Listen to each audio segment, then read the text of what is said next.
This podcast is brought to you by Valaina and by the Startup Core Podcast.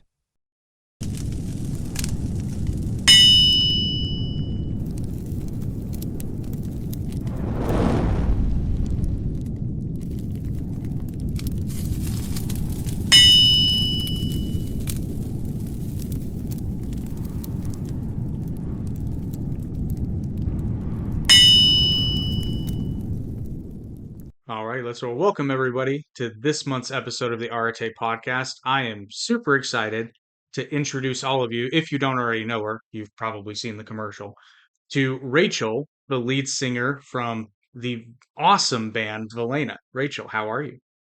I'm doing great, thanks. How are Awesome. you? Hanging in there. Lots of podcasting. Yeah. I'm very excited to talk to you because ever since I first heard my first song ever from Valaina, been a huge fan. But I'm gonna start off with a really hard hitting question: to bleh or not to bleh? Always to blah. Always bleh. Yes. Yes, that is one of my favorites. Some of our merch actually has it on it, but like apparently the word got trademarked. Did you know that? What bleh got trademarked? Yeah, because I think it's like a company in Germany. True story. Yeah, but like, nah.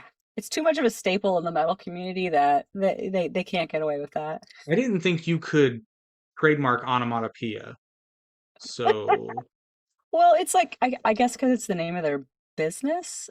I don't know. there's got to be a loophole in there. I mean, you just have to actually bleh instead of say the word. So Yeah. Yep. that's unfortunate. That's unfortunate. Yeah, fight that. But like I was saying, the first song I ever heard from your band is "Cut Me to the Quick," which is still one of my favorite songs on my playlist. But then something even crazier happened. So you released your first album, "Save Me from Myself," and I was in that private little, like, it's not a watch party, a listening party, and I'm not gonna lie to you. I've had some bad luck being introduced to bands, right? Everybody always says the same thing. It's like, oh, you gotta listen to them. They're great. And there's varying degrees of success. But what really surprised me about Save Me for Myself, there's not a bad song on that album. There's not even a mediocre song on that album. They're all really awesome songs. Thank you.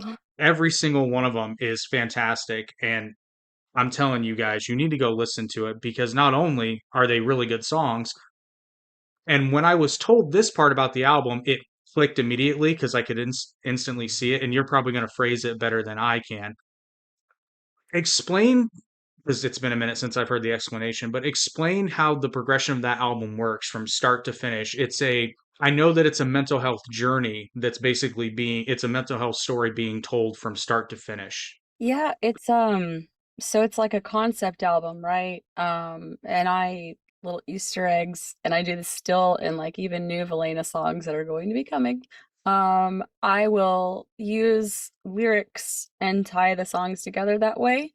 So basically, the story starts out with trauma.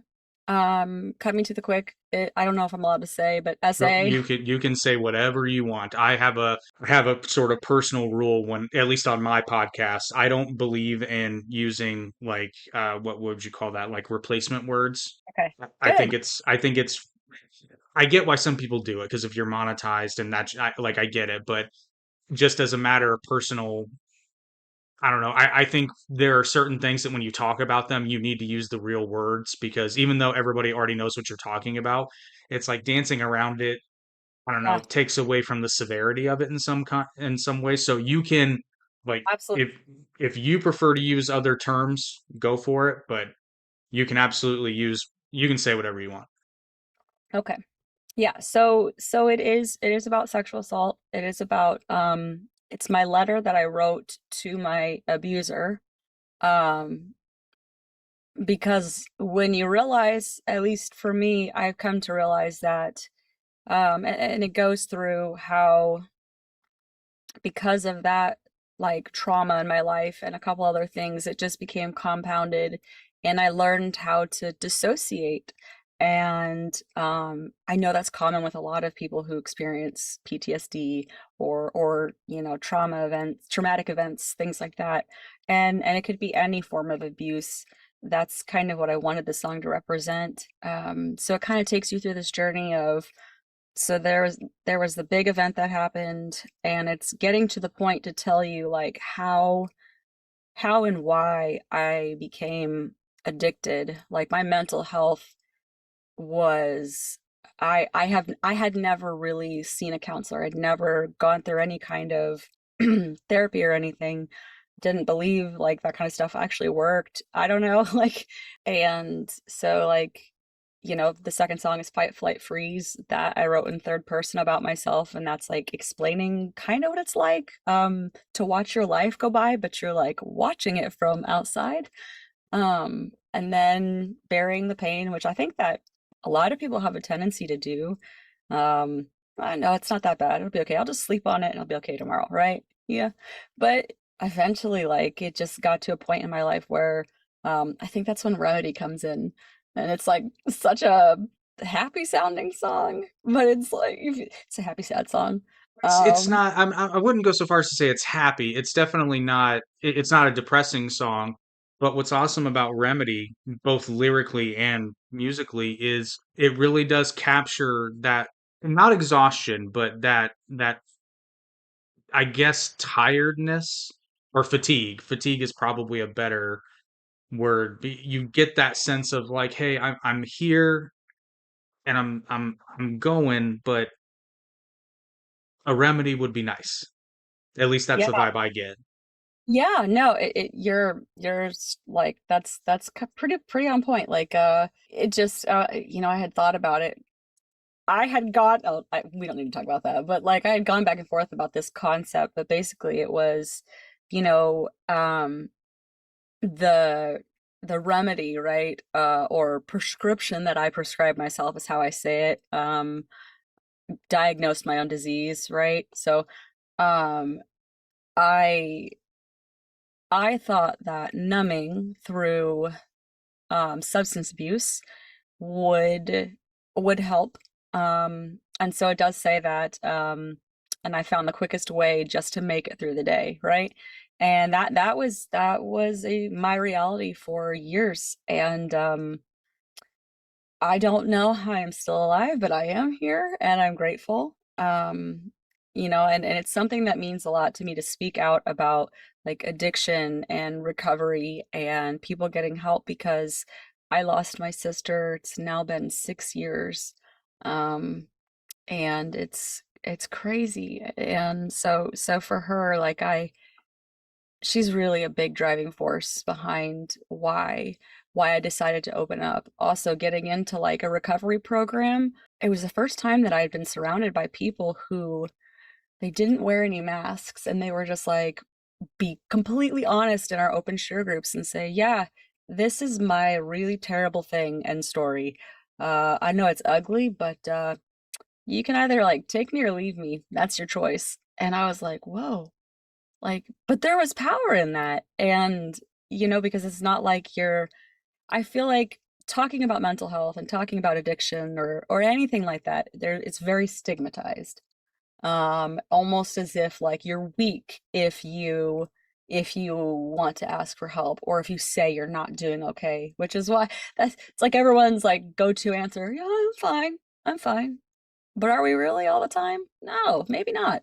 And so that's kind of what I really wanted to do is approach it with an honest, like, no, like I wasn't okay. Then is like after that goes to um save me from myself, which is the point where I realized like, yeah, I'm drowning. This is gonna take my life if I don't um get help. I can't do this on my own. It's like step one of recovery is coming out of denial, like, yeah, I've got a problem.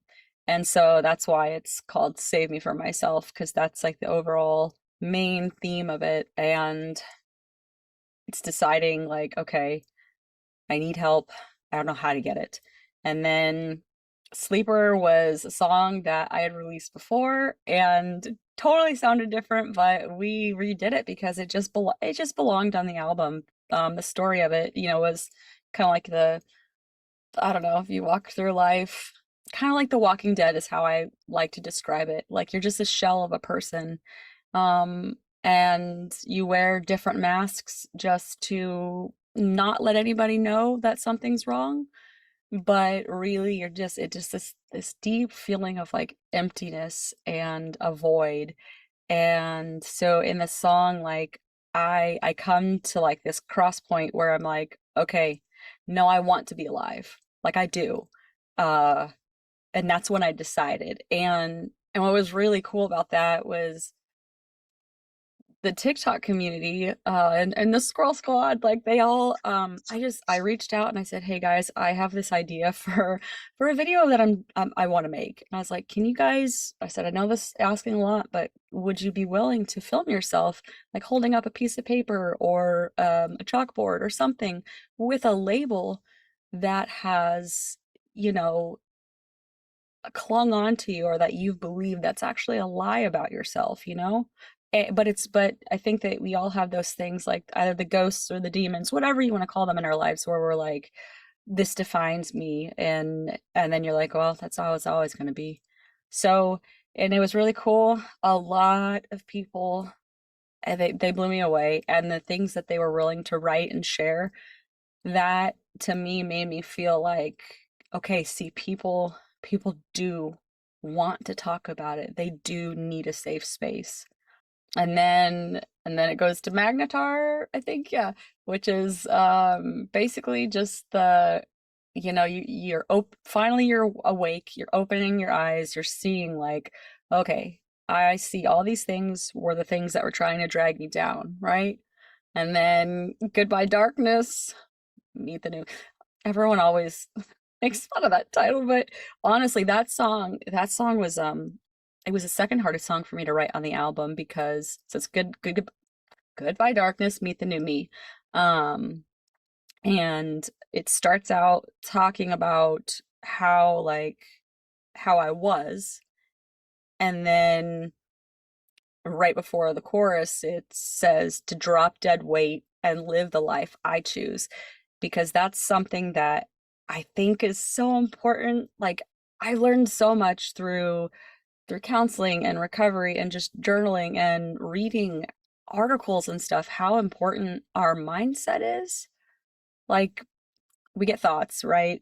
But how we think about our thoughts starts to dictate how we feel, and then how we feel starts to become how we act and what we believe. And it's very difficult to retrain your brain, but neuroplasticity is it's amazing, and it's like changing the inner narrative and the neural pathways in your brain, and that's kind of, you know, what I've been going through, because I right now I'm going through really intensive therapy for CPTSD. And it got really, really bad like last year, and the year before, which was not expected. But I think also I was confronting so many issues that I was like, oh, and it scared me because when you release it, it's like, but okay, this is part of my story. It's not pretty, and no, like there are some things that I'm not afraid to talk about it, not ashamed to talk about it, but it's I'm not proud of how I used to be. So yeah, and then it wraps up with like a piano ballad of Sleeper, which is really really the whole message behind everything. It's just calling everyone, like whatever it is that holds you back from really living your life, wake up and let it go. And then that's how the album ends, by like the whisper, wake up. Like That's how the concept was explained to me, is that at the end of the piano ballad of Sleeper, it has says wake up, and I was just like, that is so fucking cool. Like it's conceptually, musically, that is just so awesome. And a couple shout outs to a couple certain songs. Bury the Pain, fantastic song, but those guitar solos, holy yeah. shit. Yeah, Holy I shit. love that one. It's so great. Yeah. And you brought up Magnetar. Yeah, it's really interesting because I was listening to you to describe what that song actually was. It is very much at least I took it as, it does seem like a real like wake up, not necessarily wake up from sleep song, but like not really wake up. What do I want to say? Turning around, basically. It's like Yeah. up to that point in the album, not necessarily that, you know, the not necessarily that you were running away, but Magnetar musically seems like the moment where you just stop, turn around, and kind of start to push back. Yes. It's when you recognize, okay, I see you, and you could be anything. It could be whatever in life has us like ensnared or entangled. And for me it was, there were abusive relationships, unhealthy relationships, and with addiction and and all those kind of things. But it was like, okay, so this thing that was trying to bring me down, like I'm confronting it.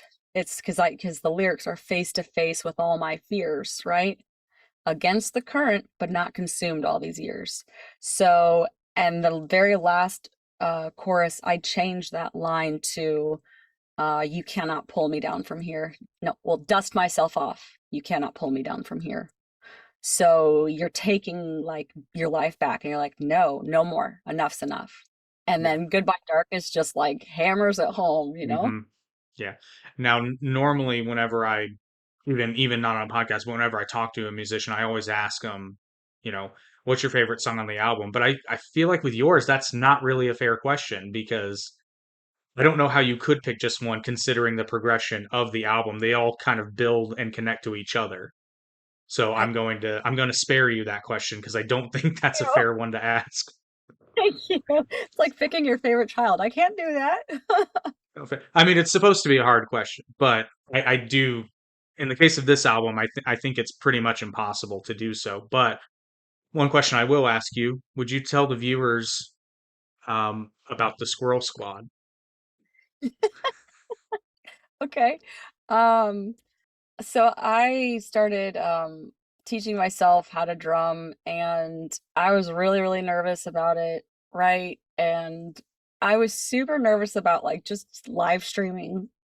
Just because I've always been kind of I'm just gonna sit in the background, be quiet, like just don't be heard, don't be seen, I'm good. And I was like, for whatever reason, I was like, okay, maybe playing instruments will be okay. Singing, I guess at the time I was not ready for that because it was terrifying, and I was like, no, I don't, because it's weird because you have to talk to people, and they're not really talking back. They like they might type back to you, but I decided that I was just going to chronicle my drum journey, and people would request crazy songs, and I I guess the best way to say I am I'm a little socially awkward. And then I tend to like, once I catch myself being awkward, I tend to like just make it 10 times worse. It's it's amazing. No, but so that kind of started like me coming out of my shell, because at first I was so upset that there were people that were like, "You suck. Have you ever heard of playing with a metronome?" And I was like, "I've only been playing for 4 months. Go away." So like, like I was getting mad, but I was like, "You know what? No. Let's just flip this, because what does Joe, whoever, what, who has 0 followers and no profile picture, like, what does he have to say?" I was like, why don't you do it? Go ahead, please. Yeah, one of my favorite stories from podcasting is we were live stream. Oh no, we weren't live streaming. Somebody No, we were. I'm sorry. We were live streaming, but somebody commented, but it was meant for another video of ours. And basically, he was cutting up our camera resolution. Right? It was like, "Oh, what are you doing?" Like it was like ridiculously slow. And then my co-host Eric is like, does Eric likes to fight fire with fire in the comments section, and I like to. My approach is either kill them with kindness or be the world's like most giant smartass. It's one or the other. Yeah. And so I'm sitting there listening to him just giving this guy like grief, and then I just turn to the camera and go, "Well, what resolution is your podcast?" And then Eric just goes, "Oh shit, that was good." Snap. Yeah. But then, funny story after that, though, we did find out that because of a setting we had, we weren't broadcasting at the full resolution that we could have. So Well, a simultaneous thank you, but fuck off too to the guy who commented. yeah. Oh yeah. Yeah. So, all right. The Squirrel Squad like kind of came out of the whole. All right. Whenever there's like a silence, I feel the need that I have to fill it. That's where the awkward comes in, right? So, Everybody and I'll, loves the awkward, though, Rachel. Everyone loves the awkward. I don't filter like my thoughts. I word vomit. It's just what that's what I do. And it's actually like I don't know, people like we started to find like kind of a community where we were all like jumping around subjects because I'd be like in the middle of a song and I'd stop it and I'd be like, oh my gosh, fun fact, because I would think of something that, and so people would start like saying squirrel or like they would just put the squirrel emoji. And I was like, yeah. I was like, I bet a lot of us are all squirrels here, right? And everyone was like, yeah, I totally get it. Like, I'm tracking, I'm following. And so I was like, you know what? We're going to be the Squirrel Squad. I made the mistake though of talking about shirt designs, and we don't need to talk about that. Oh, well, well, how do you say it? Like, Squirrel Squad, if you were to just use the letters, right? Um, in the middle of the live, I'm like, oh my gosh, we could design it to look like Superman shirts, and then it could say Squirrel Squad. But just the, and I was like, just kidding. I take it back. I did not mean that. Holy cow. That's one of those things yeah. And then, yeah, I didn't mean to say that. I didn't realize because I don't think before I speak. Forsan Records is proud to introduce the newest album from Valaina, including the singles Cut Me to the Quick, Cut me to the quick and tear me asunder. Push me to the limit. Anything to pull me under.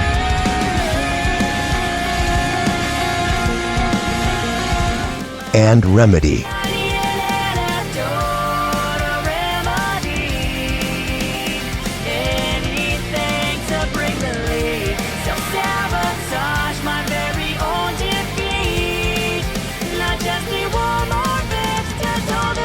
Valaina, Save Me From Myself, available now wherever you get your music. Anytime they would like pop into a live or something, and if I was getting like interviewed or whatever, you would see like a bunch of squirrel emojis, and that's how you knew that they were there. And I love it. I love it. It just, yeah, it was really great. Shout out to the Squirrel Squad.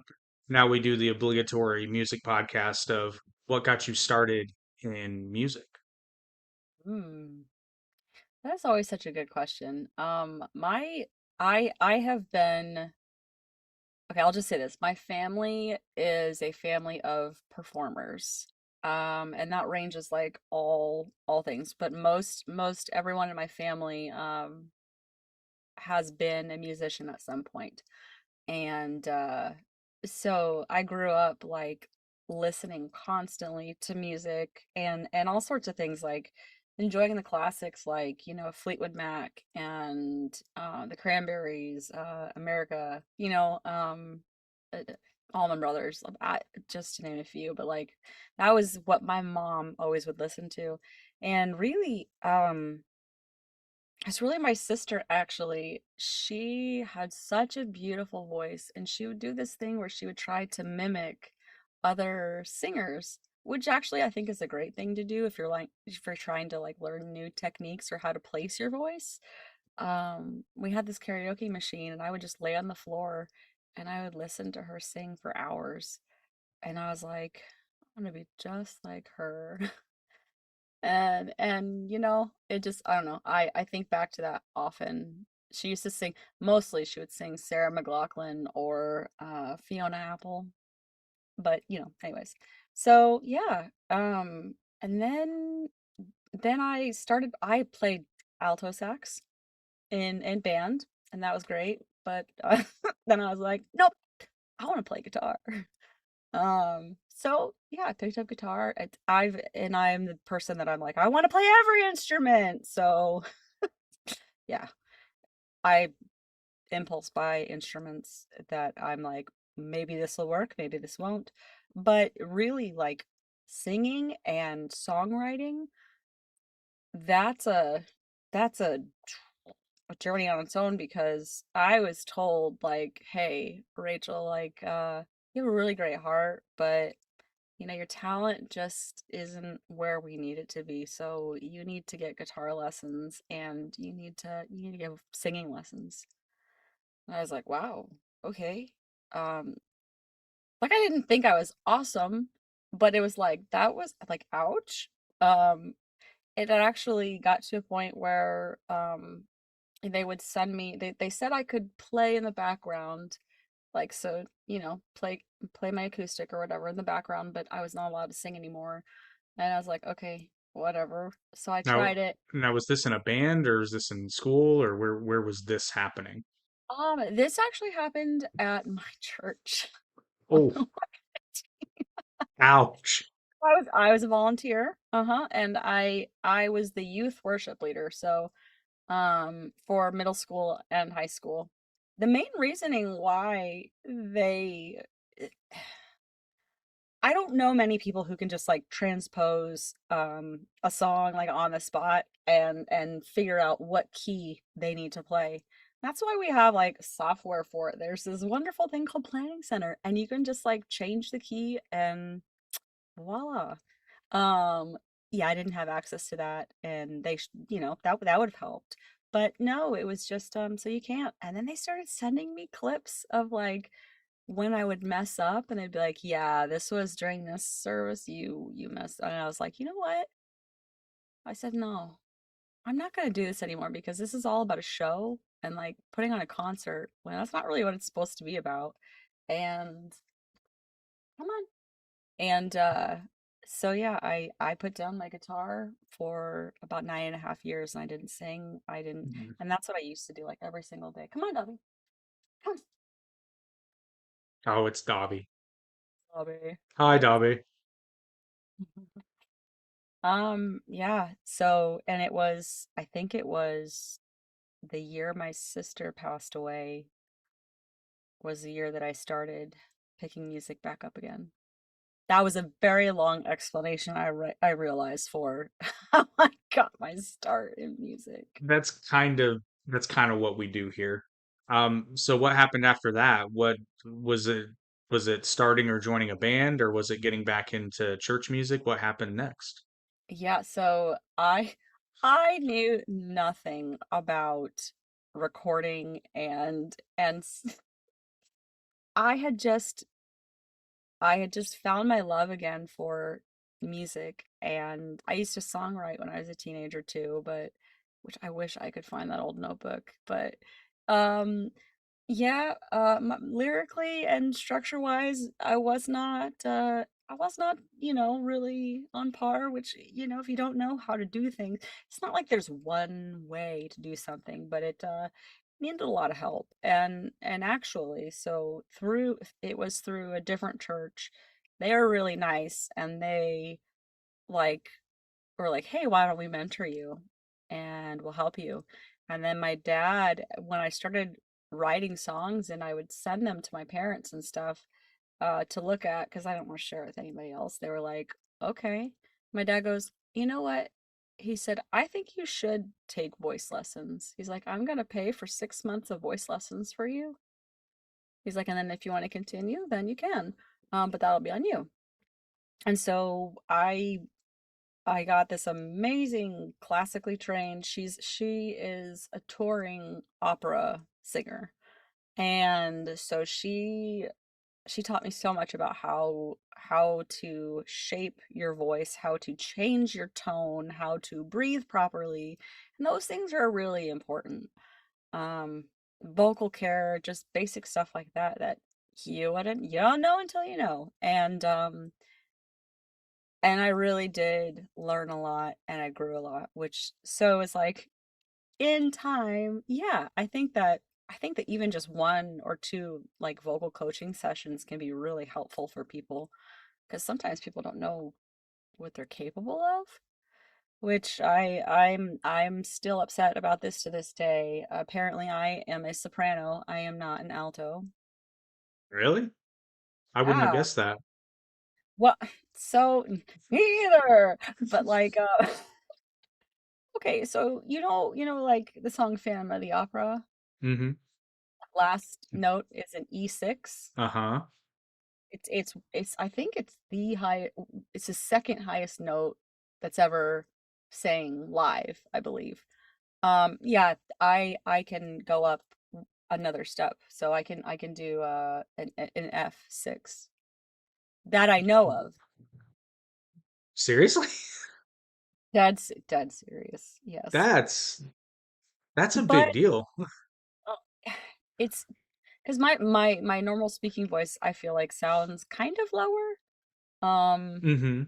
and I'll just say this, like, because of who I grew up listening to, I wanted to sing in the alto range, and my vocal coach is like, "Listen, you would not have those high notes if you were not meant to be a soprano." But I was like, "But I don't want to," because when I flip into my head voice, I get self-conscious. I think about how it sounds. I'm like, "Does it sound bad?" I can And see then that though, because those high notes, I mean, not being a singer, like, but even I know, even if it's in your vocal range, the higher notes are trickier. yes, absolutely, because you do have to really know how to support yourself with proper like breathing and yeah. And how to like it's a whole thing of if you can visualize like, trying to lift like the soft palate in the back of your mouth and make sure your neck is as relaxed as possible and which is the opposite of screaming because you want to make sure that you know, make a bit as big of a pathway as you can to get the air out so you can project and sing. Yeah. So you're a soprano. I wouldn't have guessed that, obviously, because in the album you're in alto range. Yeah. Yeah. But when you think about it though, like most people are probably comfy in the alto-ish range. And so if they're gonna sing along, you don't want to sing something that's like stupid high. That's like Well, as a car singing enthusiast, you absolutely can. It will sure. have varying results. Hmm. But I mean, from an uneducated listener, the album sounds fantastic. So Yeah. zero complaints. It doesn't need to be in soprano. But you brought up screaming, and I know this story, but I love it. So could you please tell the Arete audience your story? How you I don't know how I would put this. How basically you were told you couldn't scream, and then you said, "Fuck it, watch me." Yes. Well, I have been told so many times, you do not have the voice for metal. And I was like, why? Because they're like your voice you need to be a pop singer. Your voice is very haunting. It's like a siren. Okay, but why? What year Like did they tell you that? I mean, Approximately. it started like in 2022 when I wanted to do my first metal song. Okay, I've didn't Evanescence release their debut album in like 2003 or 2004? I think so. Around that early 2000s for sure. Yeah. Yeah, so It's just interesting because and Amy Lee doesn't scream, but right.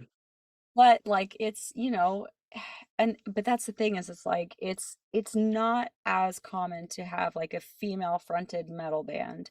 but you were starting to see more and more, and I think it's Yeah, amazing. I was just gonna say because it was very ironic, which this happens a lot in my life. When I was introduced to Valaina, I just so happened to be going through a really big like female vocalist metal kick. I was getting into bands like New Year's Eve, Eva Under Fire. I'd been a fan of Flyleaf, obviously Evanescence fan, but like you said, she doesn't scream. But all the other bands do, and there's more. I'm just blanking on them. And then I heard "Cut Me to the Quick," and I'm like, okay, this is right in line with what I'm into right now. So this is great.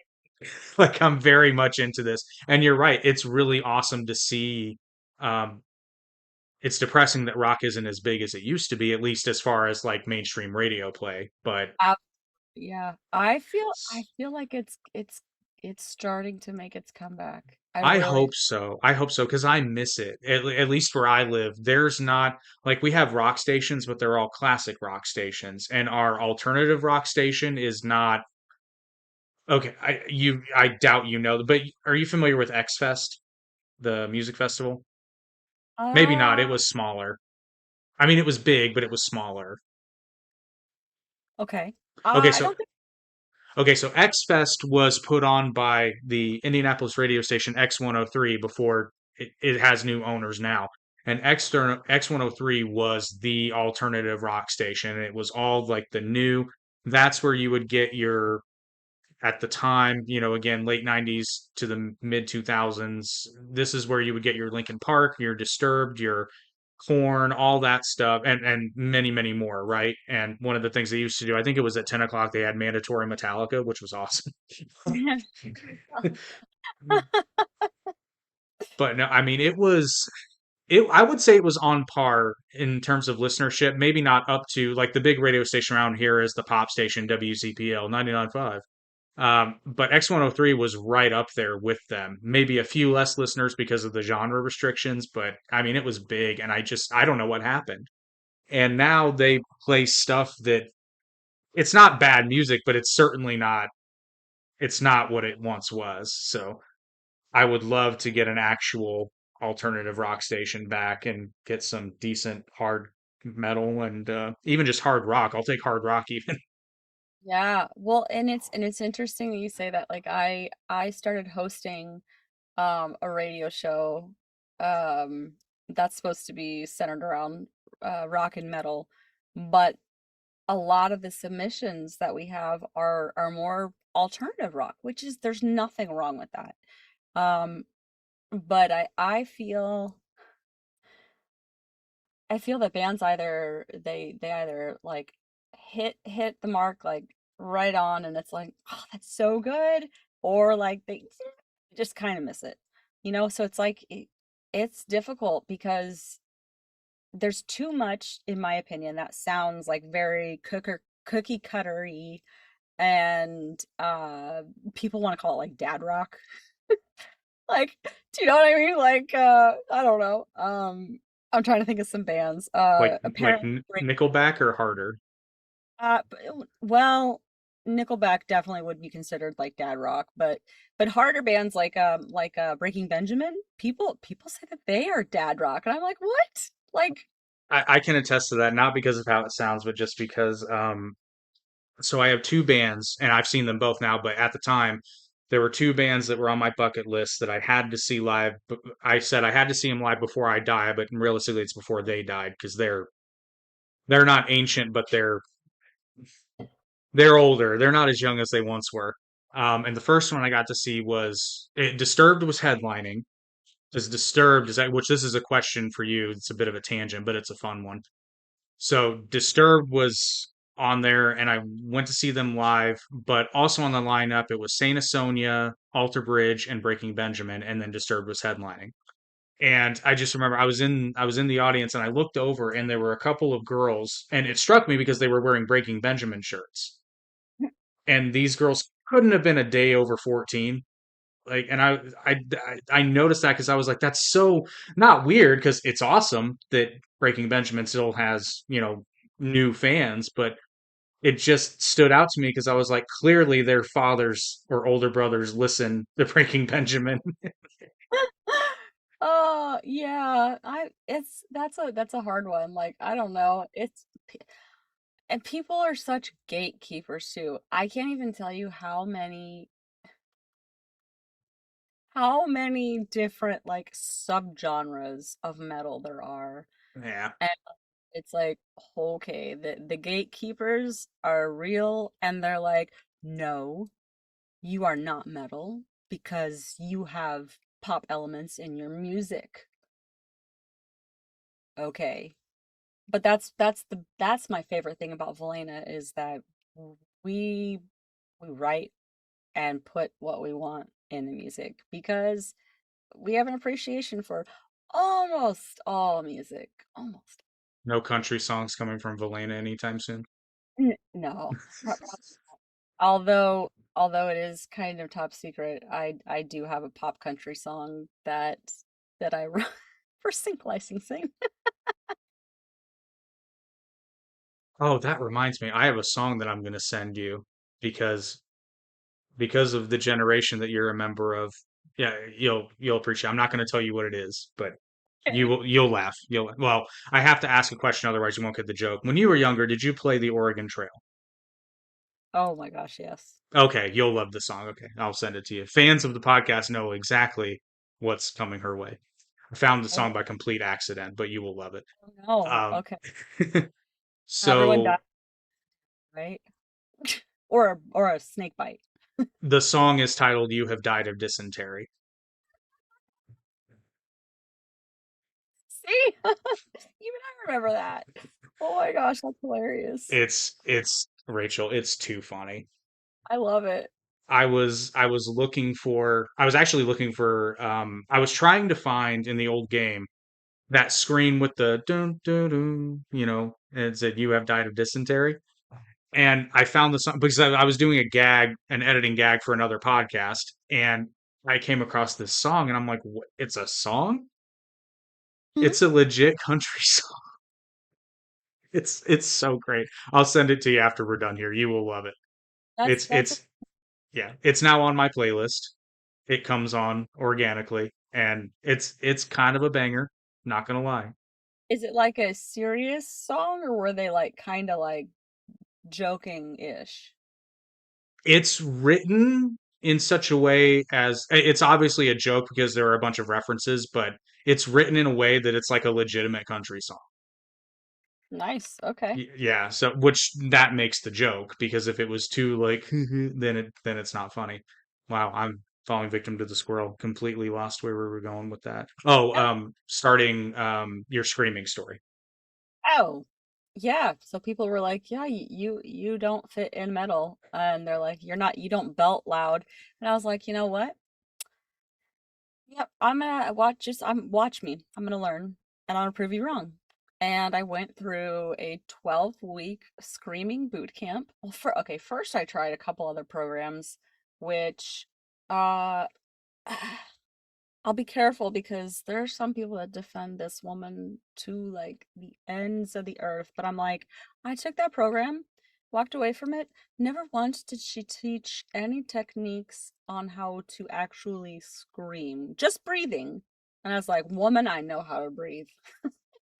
Um, anyways, so yeah, whatever. It's cool. It's cool.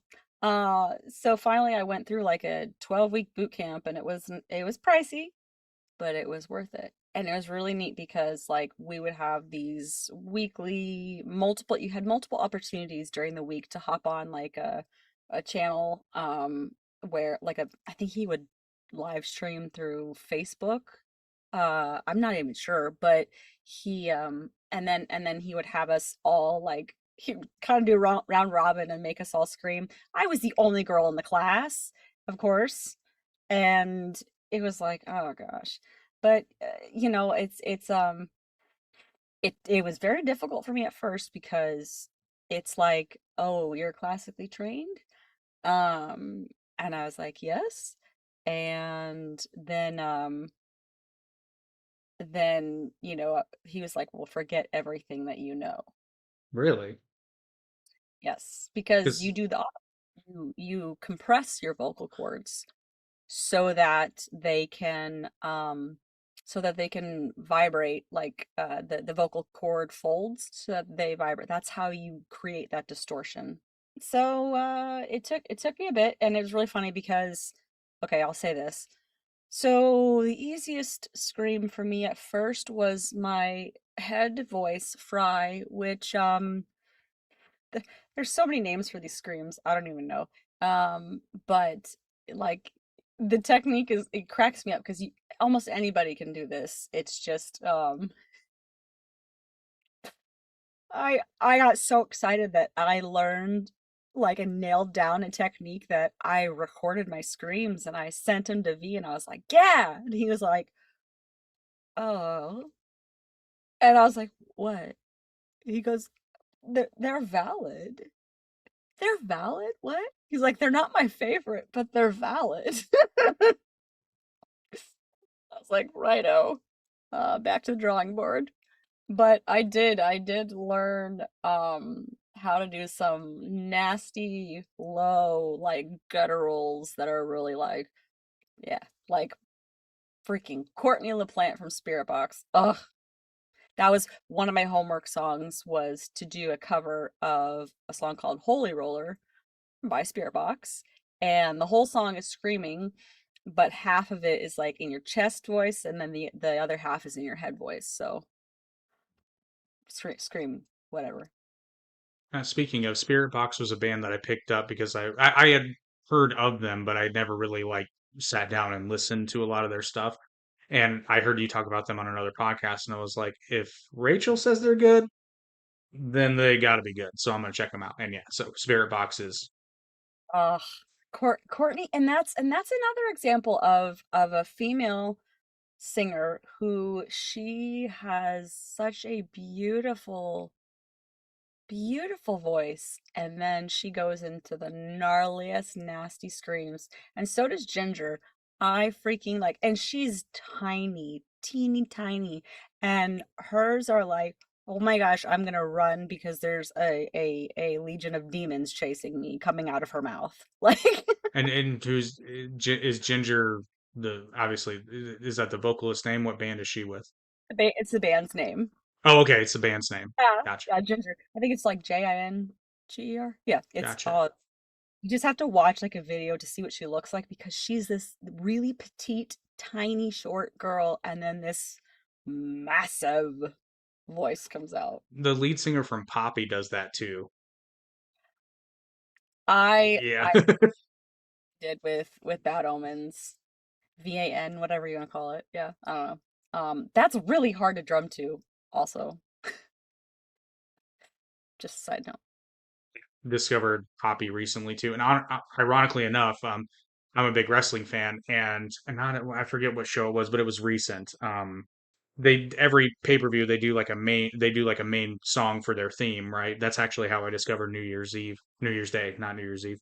Um, but I keep hearing the song, and I forget the name of the song now, but it's a Poppy song. And I'm like, I had just discovered Poppy via YouTube, and I added a bunch of their songs to my playlist, and there was one that I was like, this song's great, love it, and I listen to it fairly regularly. And I'm watching the show, and I'm like, damn it, that song sounds familiar. And then turns out it's Poppy. I'm like, oh shit, good for them. I love, yeah, I love that. That's her name, like the artist name, the band's name. It's just, it's funny. Reminds, I think of Trolls, and then like she comes out with like, it's so creepy in the beginning of that one song because like you hear the music, right, and then it Hmm. stops and you hear her, she whispers something really creepy, and then she's like, wow. I Yeah, love I it. can't remember. I know the song you're talking about. I just can't remember the name of it because I'm terrible with That's the names. one that she collabed with Bad Omens on. So it's like VAN, like violence against nature is basically what she sings during the, yeah. But anyways, Gotcha. So you were already in Valena when you quote unquote learned to scream, or was this a different band? no, Valaina is the only band I've ever, well, besides like middle school, we tried to make a band, but it didn't work out.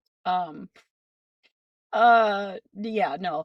So I was already working on the album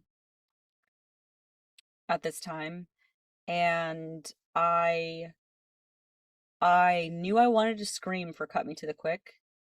And even on my notes in my like lyric notebook, it says learn to scream, like, which is so funny.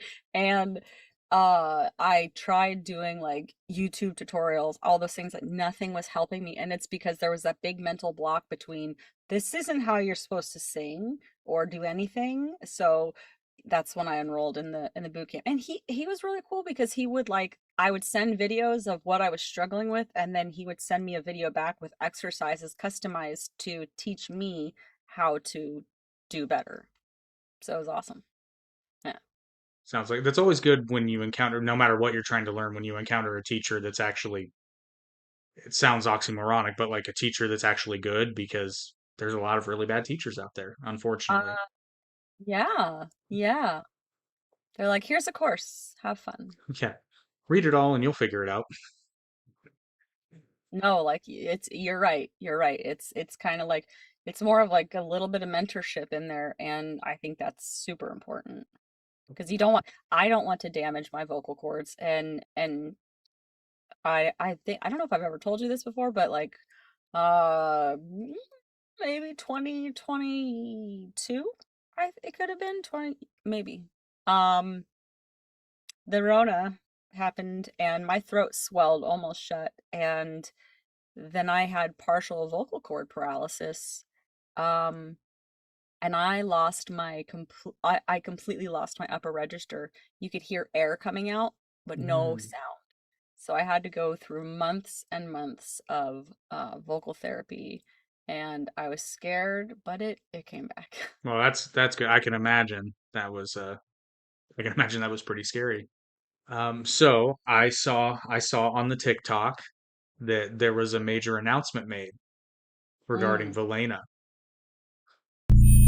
As far back as I can remember, I have wanted to be an entrepreneur. Now, I am here to guide you through the intricate paths of building your business, embracing emerging technologies, and navigating the startup world. I am Saul Tarazona, and this is Startup Corps, your go-to podcast for entrepreneurial insights and tech-driven success. Are we talking about like new music? Yeah, that's what we're talking about. Yeah. Yep. Only things did not go as originally planned. So, Do they ever though? you know, I keep coming across this and I'm like, it must be for a very good reason. And I am so excited. So yes. I don't know if there was a question there, but I was gonna just say it. I don't know. What do you want me to do? Yeah? Well, what's the announcement, or what was the announcement, and what is the announcement now if the announcement has changed? So we had been working since last year on an EP, and the EP was going to be called, we already knew it was going to be called Fragmented Dream Sessions. And basically we took 3 songs from Save Me From Myself and put them like change. I like to say it's a change of perspective. We change them into different genres completely. So there's like electronic pop punk and is one of them, and then another one of them is like almost like a liquid drum and bass, and it's really cool. And we did a full-blown orchestral one, and that was really, really inspired by Ronnie Radke, and when he did the reimagined version of Last Resort. I'm like, what is this name of that song? By Papa Roach. Mm-hmm. The way that just simply changing the tone and the instrumentation in a song, it's changing the perspective, and it hits so differently. And so, my hopes, so we're doing that with Cut Me to the Quick, and I did get people to sing as part of a choir, because that was my vision, because I want to use it as an awareness campaign. And we're going to be filming Probably, I think we're gonna be flying to LA, and filming, like, we're yeah, in one of their theaters, because they've got tons and tons of theaters there, but we want it to be like an older one, and we're gonna have a lot of people involved in it because it's meant to be symbolic of, because the tone almost changes at the very, very end of the song. And it's I think it's just it turned out like I didn't know what to expect or what to think when we first were like, should we try this? Okay, we'll try it and then we'll see. Um Very, very different, but like at the end of it, the end originally was like just kind of like low, quiet piano. And then it's like, no, that didn't feel right. So, in talking, we were like, I think that the tone of it needs to change because what's the point of if we're changing perspectives? Um, so it almost sounds like it becomes uplifting and like a victorious kind of thing because it like crescendos into a massive like orchestral section at the very end, and that's when the choir is singing and they're singing the the chorus, and um like I have goosebumps like thinking about like how we're going to do that, but it's basically realizing you're not alone, that our voices are stronger when we join together, and it's time to take our voices back.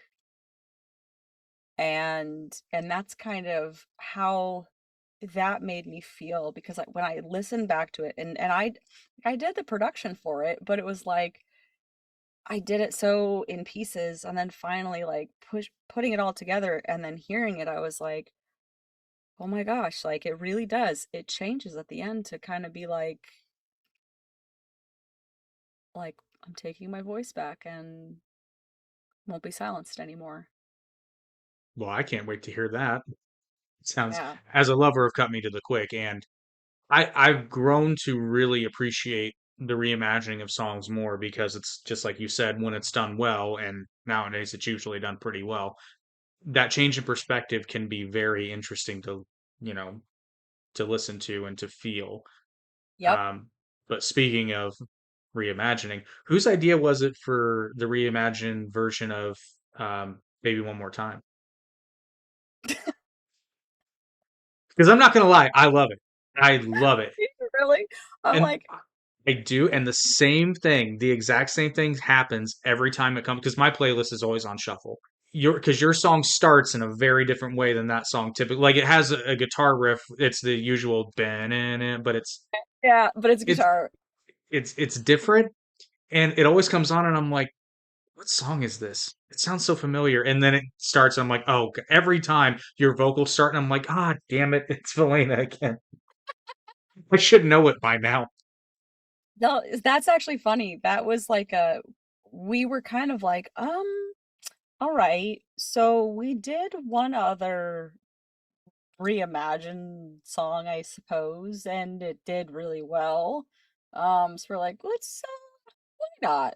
And we were like, okay, we got to think of really iconic songs, because I found a lot of my favorite bands through like the Pop Goes Punk playlists. Love it. I love it so much. And so V was like, what about Baby One More Time?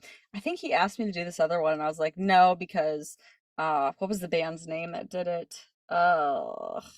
Loveless. Like, so the song In the Middle of the Night, Hmm. by Ellie Dooley or whatever. I love that song, but then Loveless did a cover of it, and I was like, no, I'm sorry, I just don't want to because it's just too close. Eh, yeah, but anyways, that's a I don't know why I needed to share that story, but thanks for attending my TED Talk. That's why we're. But yeah, go ahead. I was gonna say that's why we're here. Yeah, so that was I full on embraced it though, and I was like, no, it's gonna be metal Britney. Like It is. It is. The screams are top notch. I do bleh in that one. You do. You do. Now, I seem to remember, and I might be misremembering this, so correct me if I'm wrong, but didn't Jack Black release an reimagined version of that song like right Um, around the same time that you guys did? okay, here's how things went down. We had it recorded and done and ready to release like November of the year before, right? Of 20, my gosh. I'm like, what year is 2023? Yeah, that sounds right. And so we had already planned it, and there is this, she's pretty well known. Her name's Lauren Babick, and I'm totally not salty about it, but she released her cover of Baby One More Time 2 weeks before we released ours, and I was like, the nerve. And then we release ours, and then Jack Black releases his like a month and a half later, and I was like, why? So the song, it didn't quite pick up as much as like we did a cover of or re I don't know how you want to call it, reimagining or whatever, but of Blinding Lights, by The Weeknd. Hmm. That like took off, and that one is, I'm like, I wish that our songs would get streams like that song. No, but there has been an uptick in doing those, especially with like Eva Under Fire did a few. Like they did a cover of and a reimagining cover of separate. I think theirs is more a cover because they don't really change that much. But they did Separate Ways, and then I'm blanking on them. But it does seem to be happening more often, especially with bands that are kind of up and coming because they're trying to get noticed. And But it really, yeah, I mean, but it honest, works. it does. Yeah, And it works really well. that actually helped us grow like our fan base to like all over the world, because which I was so shocked. The song got accepted onto the Pop Goes Punk playlist for last year, and they've put it on again this year. So it's like I think it's past 26,000 listens now, which is not just from a playlist. Like, and so, if it brings people to our music, then that's great. Like, you know, Yeah, no, absolutely. That's I 100%. don't, That's I why I don't, don't. I'm not hating on it because it clearly works. right. And some people are like, no, never do that. That's selling out. No, it's not. Like, we all have, and I don't like to call them guilty pleasure songs. I You think read that my mind. I own it. You read because for the longest time I wanted on a separate podcast. I wanted to do an episode where my co-host and I share our guilty pleasure movies, and I'm like, but they're not guilty pleasures because I own them. Like Yeah, so, but you kind of have to call them guilty pleasures because there's not another term for it other than just this is just stuff I like. I suppose so. I suppose so. That's the enigma of the internet. You have to clickbait title. You do. It's unfortunate, but you do. Yes. You are correct. And I hate it. I hate it every time I do it.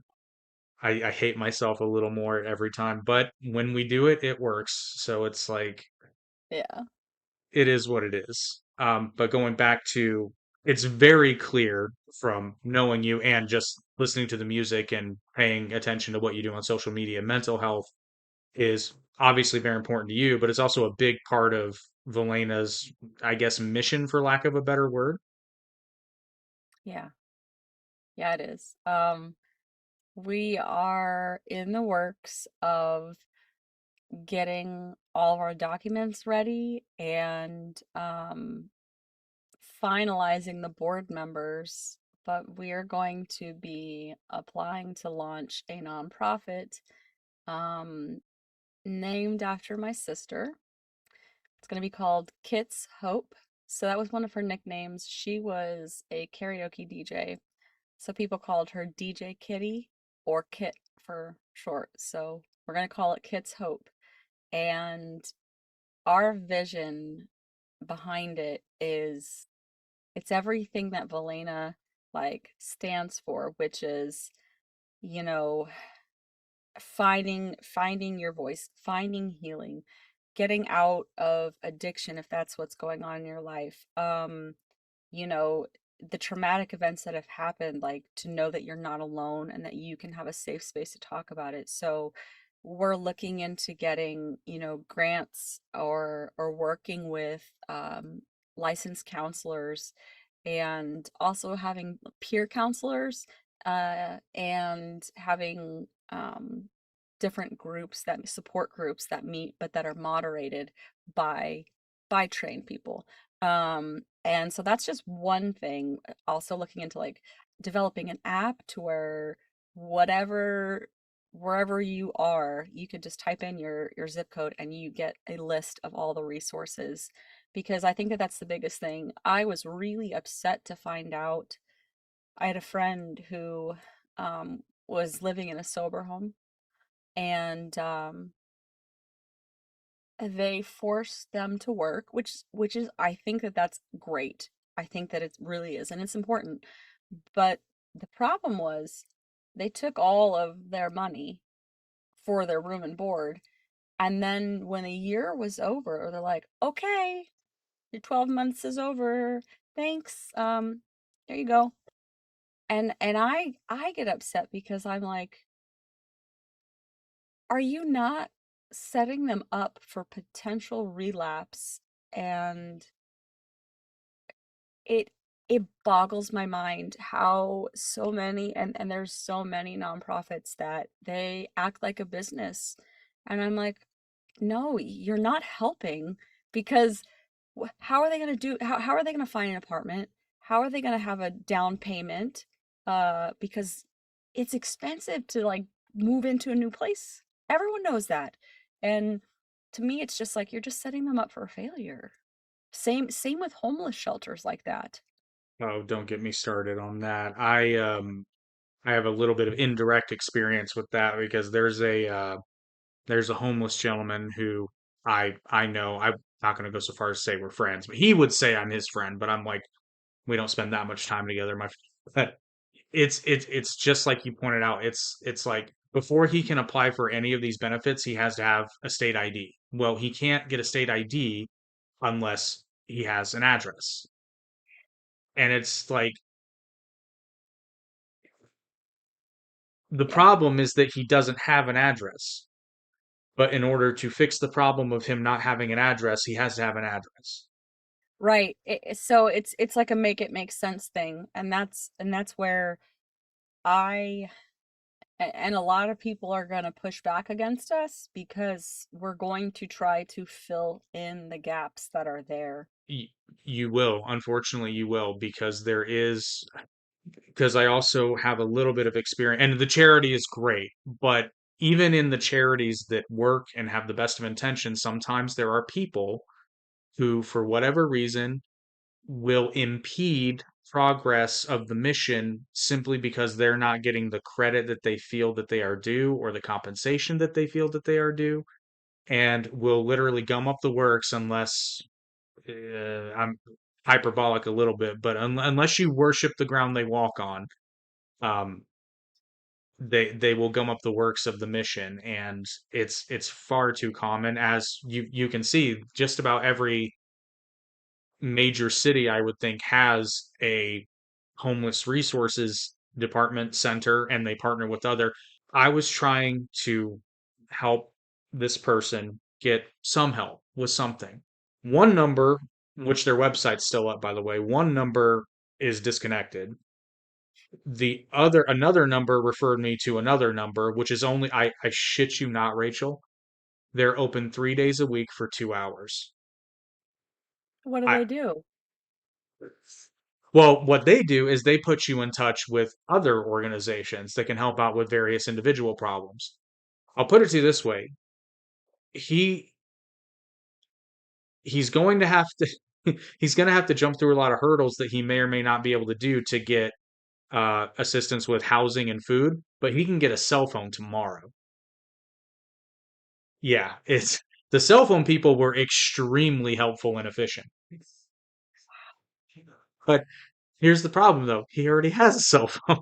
So This is the kind of stuff though that really it's what drives me, like, to push.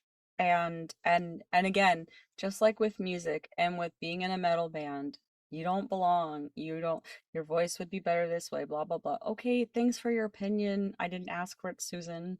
Um, but it's kind of the same thing with this nonprofit. People are like, no, you're never like, how do you think that you're gonna get funding?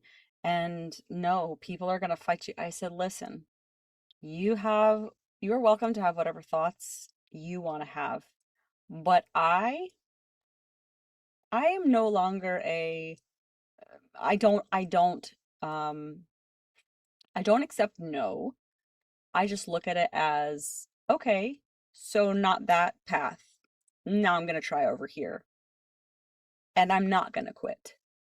And that is how I have been. I mean, Valaina has been um it's been in the works for almost 3 years, like it's and that's the thing is to really chase your dreams, to really, really go after it. Um, it's not for the faint of heart, and it's not for those who get pushback or get criticism, because if you don't build that thick skin and say, okay, I hear you, but like I'm gonna choose to tune you out. Like just watch me and I'm gonna prove to you. Like so it becomes my fuel because my entire life, and I used to listen to it, my entire life I've been told that I can't do things, right? Because I am a dreamer. I'm a big, big dreamer. And it's just been neat to see some of it actually come to life. Like when we went to LA. Oh my gosh. But And I had congratulations on that, by the way. That was so awesome for you guys. That was beyond awesome. it was such a surreal moment. Like, okay, I didn't know. So, red carpet events or whatever. I didn't know it's called a step and repeat, and I didn't know that. And so they didn't like forewarn us or anything. And I had no idea there was going to be like press people there. There was photographers, there was videographers, and there was someone that interviewed us. And I was like, "What is happening?" And we walk in, and it's like posters of us that are like this huge, and we're on the TVs, and I was like, "Oh my gosh, is what?" It was just I was just in shock and awe the whole time, and like it was a moment of just realizing like, okay, so every every ounce of effort that I've put into this has made enough noise to reach people in LA, and getting to perform like at the Bourbon Room, like nuts. It wasn't nuts though, because you guys are great. You were awesome. You deserved it. You deserve more. You deserve to be playing stadium shows. Like, because you guys are that good. I tell everyone uh, that hasn't heard Valaina, and actually everyone that I've told listen to Valaina, they all say the same thing. They're like, "Wow, this is really, really good." And I'm like, "I know." So you should totally tell other people about it so that we can get good music back on the radio again. Yeah, yeah. We're trying, and I don't know. Oh, that's one thing I didn't say. So for the EP, right? We do have a brand new Valaina song on there. Do we know when that's going to be released? Um, no, because it could go one of two routes right now. Things, life throws curveballs, and I was I was originally pretty upset because it was scheduled to release on April 30th, which is the day that the album released the year before. And it's significant to me because I dedicate it always to my sister. Like I wouldn't have half the drive if it hadn't have been for her. But then, there comes a point in life where you're like, okay, maybe the timing wasn't right, and this happened because something bad may have happened. Not bad, but like I wonder what that saved us from, and maybe potentially what opportunity can come from releasing it at a later time and differently. Can't agree more. There have been numerous times where there have been recording issues that have happened, and we have to re-record, and turns out the new one was way better than what we would have released. So it's like, huh, that's interesting how that turned out. Yeah. It's and that's where I have to like not get too tied up in my emotions and that and just be willing to be flexible. I you have to. Yeah, yeah, absolutely. Because and that's a really important mindset thing if you're trying to accomplish anything is like there are going to be roadblocks, and if you let every roadblock just really devastate you, it's not saying you won't succeed, but you'll just be really miserable while going through it. It's Yeah. It's yeah, that one saying, whether you think you can or you can't, you're probably you're right. right. Oh, there's no And probably there. That's you are. I forget who said that originally. I heard it from Diamond Dallas Page, but I forget. Maybe it was Zig Zig. I don't remember who said it originally, but yeah, that sounds about right, but I'm not sure. But it's interesting how that's the biggest thing, like, in my trauma healing that I've been going through is and it started for me back in 2022 when I started working with V. And, he said the famous three-word phrase, like, "Don't be daft." When I told him, I was like, "I'm not the right person to sing on this song with you, like, because it's metal and my voice isn't meant for it." He was like, "Who said that? Don't be daft." And I was like, "Oh, oh, okay." yeah, that's a problem I still have. I don't think I'll ever get over it. Um, I was asked to narrate, not only play a character, but narrate one of the audiobooks that we're releasing, and I was like, "Really? You sure?" Because I hate the sound of my own voice. I know that's ironic that I have several podcasts that I'm on, but I truly do. I hate how I sound recorded. I hate it. And I listen to the audiobook and it's like nails on a chalkboard for me. I'm like, "Oh God, that's all me." Ugh. But everyone says the same thing. They're like, "That sounds amazing." And I'm like, "I don't believe you, but Thanks. yeah, it's like a real like I genuinely don't believe them. There's this little man in the back of my mind that's like they're all just trying to trick you, and I'm like, but my logical mind is like, why would they do such a thing? That doesn't make sense.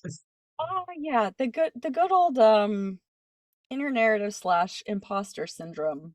Oh, hardcore. Yeah. Yeah, yeah. That's definitely a thing, but, like, I started because I used to say, "Why would anyone want to work with me? I'm just a little guy. I'm a little guy." And then I was like one day I sat back and I was like, "Says who though?" Like, and compared to whose standards?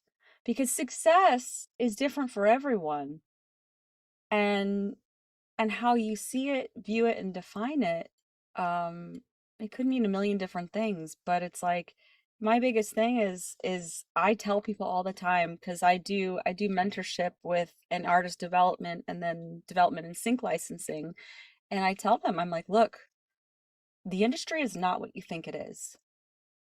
And if you are not willing to fight the long battle or to give it everything you have and to not lose yourself in the process, then this is not for you.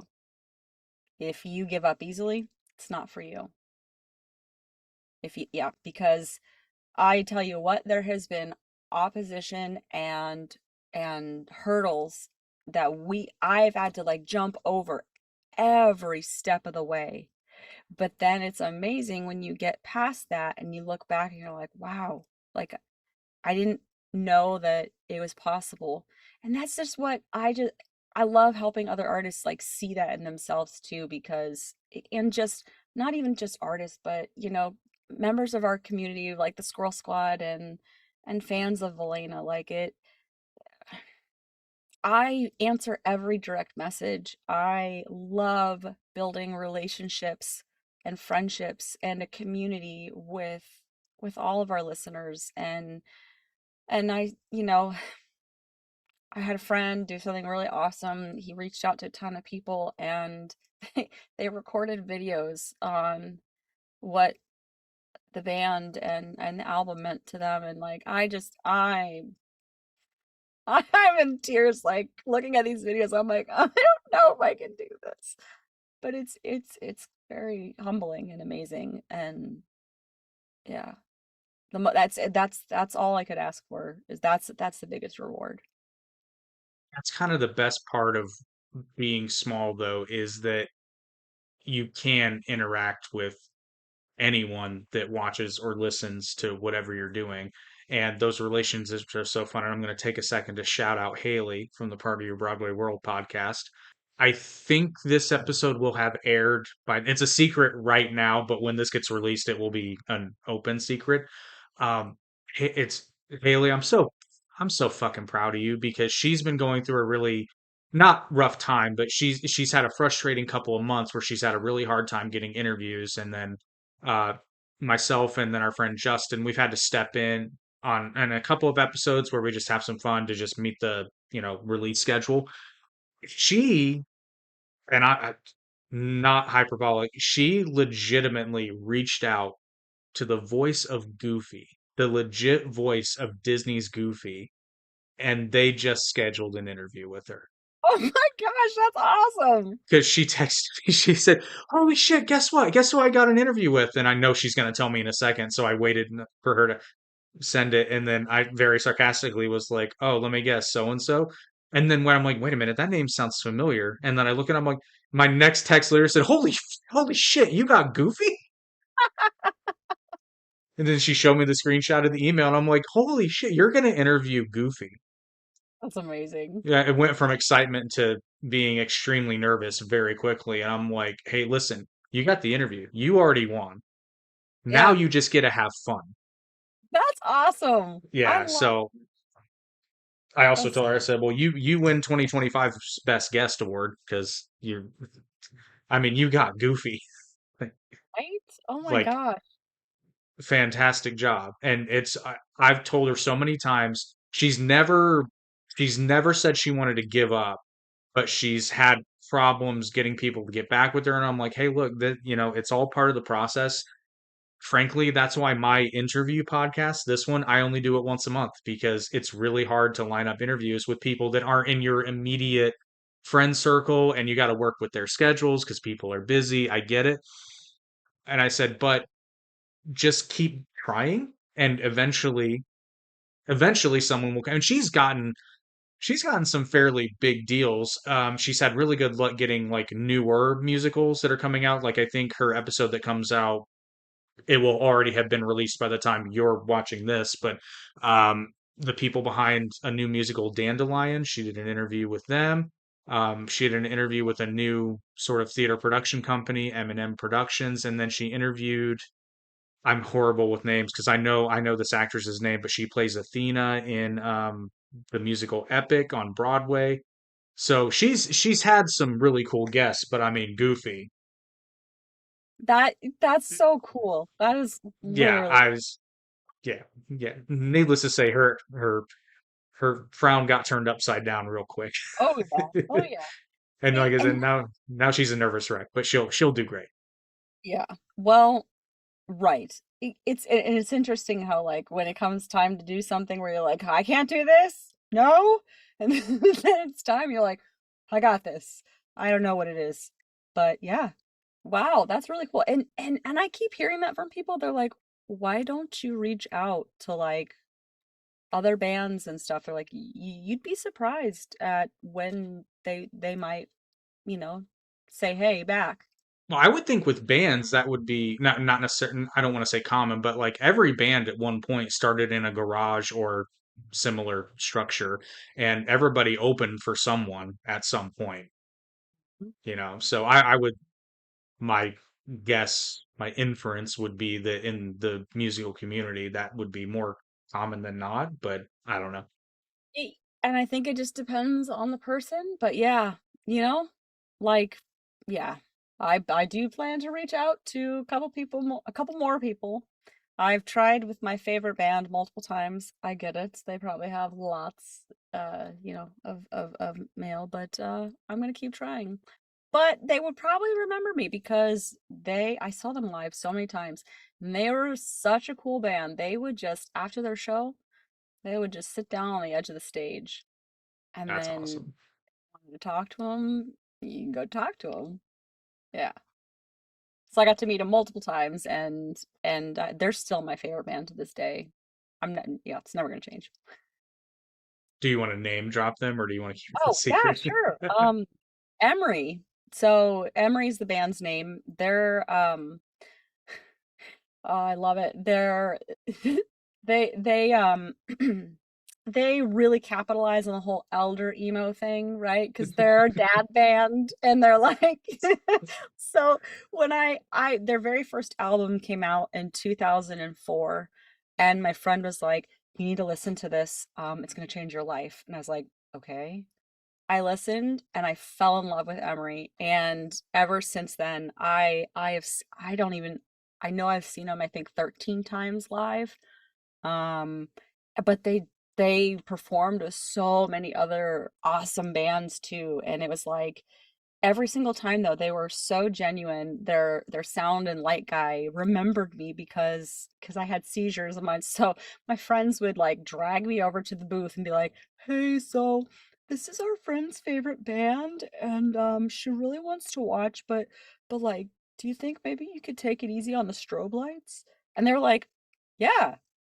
They're like, "No problem." And then they're like, "Oh yeah, we remember you." And I was like, "You do?" They're like, "Listen, you guys are fans. You're coming here to see us, and what's a light show compared to you being able to enjoy, you know?" And that, I love that. Like, Yeah, this good people are far more common than a lot of people believe. And I tell this to everyone about everything. It's like, just ask. The worst they can do is say no. And I mean, maybe they'll be a dick about it, but then you know. and the more you know. Yeah. Yes. Then at least you know they're an asshole and then you don't ask them for anything ever again. But it's pretty rare. It's pretty rare. It's usually if it's a no, it's a sorry I can't rather than a no I won't. But you know, one of those things. But that's awesome. Yeah. You should reach out. I think you could probably do something awesome with them. I've got two more questions I for sure want to ask you before we get off here. We can go as long as you want, but I know you have things to do, music to make. Being that your journey is something you talk about a lot, but if someone is watching this right now and they're doubting their ability to do anything with music professionally, what advice would you give to them? I think the biggest piece of advice I could ever give anyone is you have to find out who you are and know what you want and know what your why is behind what your goal is, right?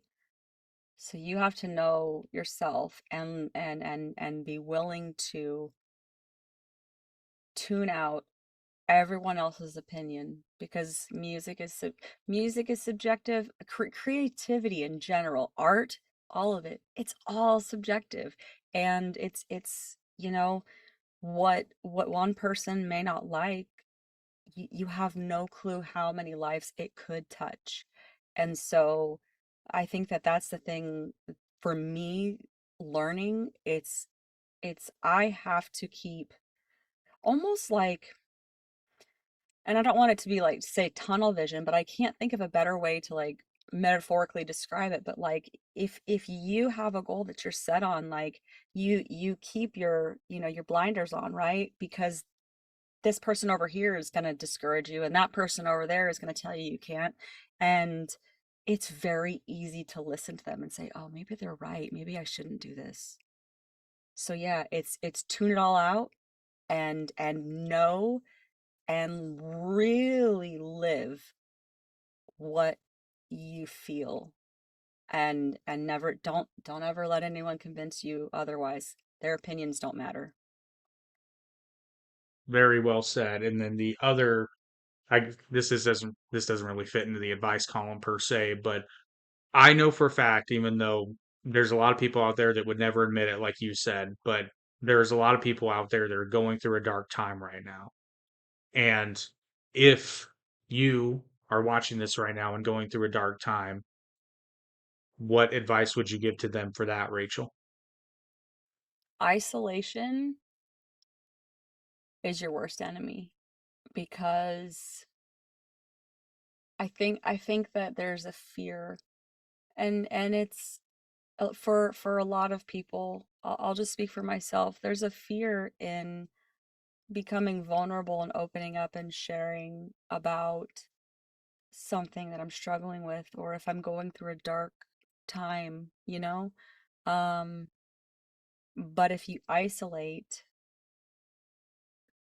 our minds they become this playground, and it's like you begin to actually believe these things, and it takes you lower and lower. So, do the hard thing, and reach out to someone, because there are safe spaces, and find whatever it is, wherever you feel like is a safe place. But no one is meant to walk through life alone. I I did that for far too long, and I'm just now getting to know who I really am, and it's taken a lot to get me here, because I I've been a people pleaser my whole life, codependent, whatever you want to call it, and I literally didn't have my own autonomy until very, very recently. And I realized, and as when my counselor asked me, like, what do you want? And I said, I don't think like that. Don't ask. And I got really upset, and I started crying. And I was like, why am I crying? But it hit me, like, dawned on me. I I just did what everyone else told me and expected me to do, and I was who they told me to be. And that's what I'm gonna say it. I'm gonna do our plug. That's where the Be Unusual with Valaina comes from, because you know what I mean? Like, it's so I know it seems easy, or like it could be the better way to go, to just go with the flow and stick with the crowd. But I'll tell you this, there's nothing that feels better than, like, the first few times you stand up for yourself and you say no. And no is a complete sentence, and be like, I don't want to do that. And it's just the beginning of a beautiful and scary journey. But yeah, like, so Be Unusual is like, learn how to be uniquely you, and be comfortable in your skin, and unapologetically all the things that make each person a unique individual. If somebody doesn't like it, that's a them problem, that's not a you problem. And I think that that is like the biggest thing. Is I used to be so caught up in, what does everyone else think about me, all this stuff. And I got into some very, very, very dark places, and I isolated.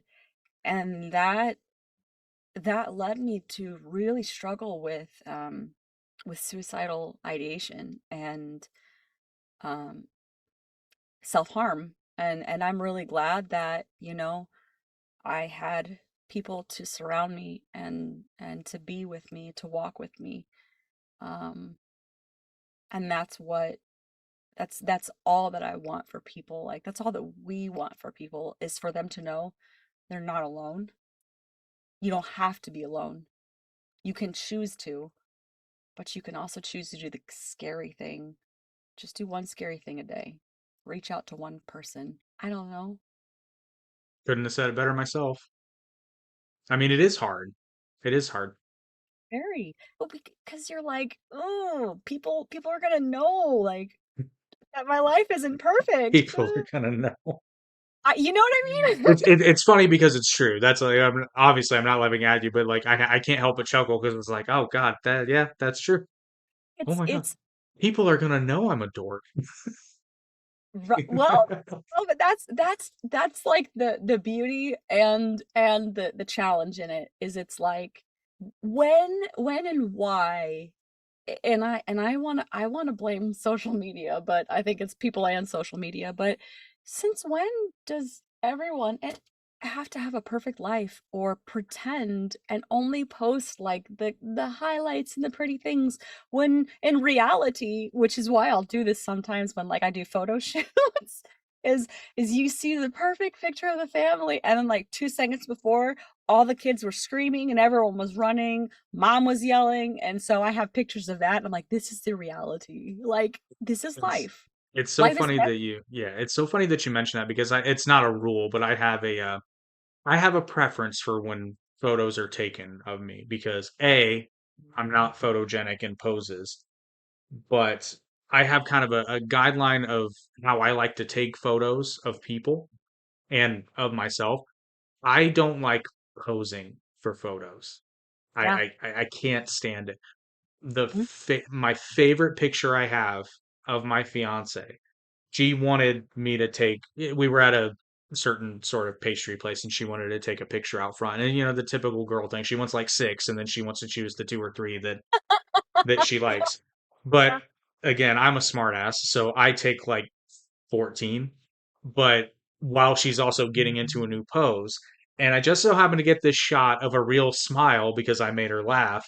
And she's gorgeous in the picture. And she's kind of like, she's adjusting her hair, but it's kind of like, it's not like in the air, but she's kind of thrown it back and she's got a really genuine smile. She's not hunched over, but she's a little bit. And it's a real moment in time. And that's my favorite picture I have of her Candid. because it's real. It's a Yeah. real moment. Like that's not a posed smile. That's a real genuine smile and it's different. You're right. It's You're totally different. absolutely right. And she hates that that picture is my phone wallpaper. But I'm 100% on the same page as you. Like I have been a photographer for 15 years, I think, and I will just I'll give a tiny bit of direction if they don't know like how to stand or where to be, but then I'll ask them like if it's like a couples for engagement shoot, I'll be like, "Tell me, how did you guys meet? And how did this happen?" And then you see them watching each other and actually interacting, and that's when you catch the magic, is when they don't expect it and they're not posing because they're Hmm. sharing their story and you get the natural candid moment.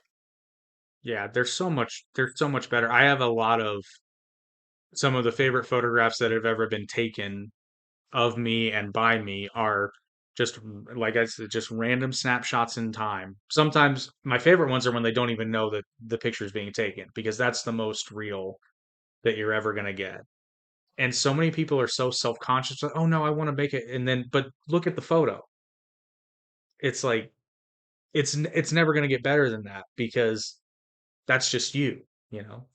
It's yeah, and that what you just said, that is the thing is it's like we've got to learn how to embrace who we are because I feel like life could just waste away and escape us if we're so worried about how we appear to other people. I don't know, because doing that to me made me miserable and I hated life. Life's not picture perfect, picture. Life is not picture perfect cookie cutter. And sometimes you don't even say words properly on your own show, but it is what it is. Words are hard. Words are hard, especially when you forget them as you're trying to say it. Yeah, I do that often. It's yeah, I feel that. To embrace the real moments in life. I try to do that every day because I mean, it sounds so stupid when I say it like this, but it's just like because they're real. Like Yeah. there's so much stuff on social media that at least to me is obviously fake, but so many people buy it and I just don't understand. I got to think it's some kind of like it's because that's what they want and if they believe that that's real then it's somehow more attainable. You know, and that's what's so funny is like you see this little section of a house, it's all clean and pristine, and there's the baby and whatever else, when in reality, just that one section is clean, but the rest is a wreck. Like, that's why I I I'm a fan of just showing life and saying it how it is, you know? Like, yeah, no, I'm doing really crappy right now, but it's gonna be okay. Like, I know it will. Yeah, I've had a crappy like past year and a half, 2 years, but also I've had some of the biggest growth in my life. So, you know, That's always how it is. It's like when you're, as they say, when you're in the suck, when you're in it, it really sucks. But then you look back on it and you're kind of like, kind of got a lot out of that, even though it sucked at the time. right. Embrace Like, the suck. That's what I've heard. That's a yeah, that's a phrase I've heard before. Because yeah, I mean, we're always gonna have these ups and downs, these mountains and peak mountaintop experiences, and then these really low experiences too.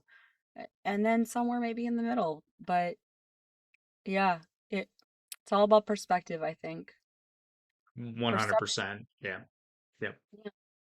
And just 99% of everything on social media is fake.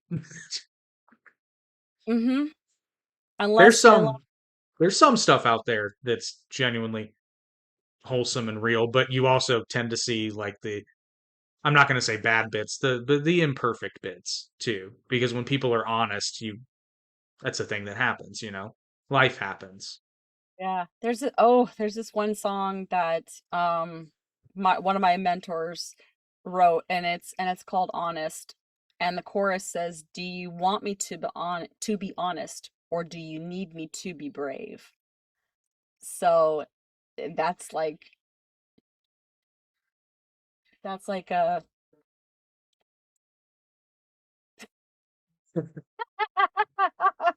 That'll get you. Okay, we're getting the signs. I'll wrap it up, okay? I'm getting it. Ooh, sorry. No, you're I'm fine. like, You're fine. No, but yeah, that's another thing. This happens more often than you'd think. It's like there's, I get it. I'm calling it. right, Just right. let me know that it's time to wrap up. But Rachel, in all seriousness, thank you for coming on today. I really appreciate your time. And I've actually been meaning to reach out to you for a while to do an interview because I've wanted to for a very long time. But my schedule was filled up and I'm like, oh, I need somebody for May. This is perfect. And it was actually your announcement video on TikTok. And I was like, Rachel, yes, this is perfect timing. Everyone, do yourself a favor. All of Valaina's socials and website are in the description below, including YouTube, Spotify, TikTok, all that good stuff. Check them out. Just trust me, go ahead and follow them. You won't regret it. Just absolutely do it. Check out their music, and when you subscribe, like I said, subscribe and or follow so that you can be made aware when the new songs come out and you can enjoy them immediately. And we do have some pretty exciting things coming. Like we have a very limited number. We haven't decided if we want to do 20 or 25, but they're going to be like collector's edition boxes of the Fragmented Dream sessions. And yeah, I'm excited. And one of them's gonna have a golden ticket in it. A golden Yeah, ticket for what? well, Oh, good question. It shall remain a secret, but it's a very cool prize to win. Because subscribe so you can find out. yeah, they're each going to come with their own certificate, and like one of, like, say we do 20, it'll be one of 20. It's going to have a CD, which is awesome, with lyric books, and we're going to sign a couple things and put in some personalized stuff, and it's all the only time we're going to print these shirts and these items is for that run. Well, So let me know. yes, I definitely will. I'll And take yeah, one, please. so just plan, guys. I'm pretty sure we'll know within the next week when to anticipate release. Awesome. Well, everyone, thank you for watching this episode of the Arete Podcast. If you haven't already, please like, share, and or subscribe. Send this one to your friends because everybody needs to listen to Valaina. Truly. You need Valaina in your life. Trust me. You may not realize it yet, but you need it. But like I said, thank you for watching, and we'll see you guys next time. Cut me